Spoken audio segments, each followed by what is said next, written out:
আখ আখ বাংলাদেশের একটি অন্যতম প্রধান অর্থকরী ফসল। প্রিয় দর্শক, ঐতিহ্যবাহী নরসিংদী জেলার শিবপুর উপজেলার যশোর বাজারের নামা বাজারে নদীর কূল ঘেঁষে এই আখের জমজমাট বাজারটি। পাট ও তামাকের মতো আখও চাষিদেরকে নগদ অর্থে আজকাল পাট চাষের চেয়ে আখ চাষ বেশি অধিক লাভজনক বলে চাষিরা বর্তমানে দেশের পাটের চেয়ে আখ চাষে বেশি গুরুত্ব দিচ্ছেন। দেখতে পাচ্ছেন আখ বিক্রেতারা তাদের আখের আটি সারিবদ্ধভাবে সাজিয়ে রেখে এখানে ক্রেতারা তাদের চাহিদা মতো বা পছন্দ মতো আখটি পছন্দ করে দিচ্ছেন এবং কি বিক্রেতা সেটা কেটে বিক্রি করছেন।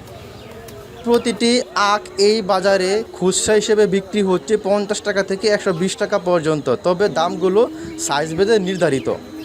আখের রস আমাদের বাংলাদেশের মানুষের কাছে বেশি চাহিদা সম্পন্ন একটি পানীয়।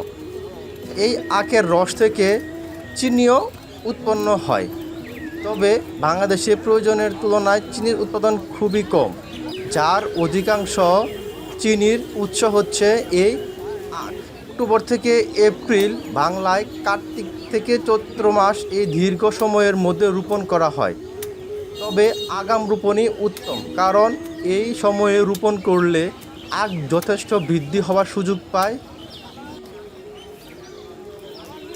প্রিয় দর্শক, আখ খেতে কে কে পছন্দ করেন? আর আখের এই ভিডিওটি যদি আপনার কাছে ভালো লেগে থাকে অবশ্যই শেয়ার দিয়ে সকলকে দেখার সুযোগ করে দেবেন। ধন্যবাদ।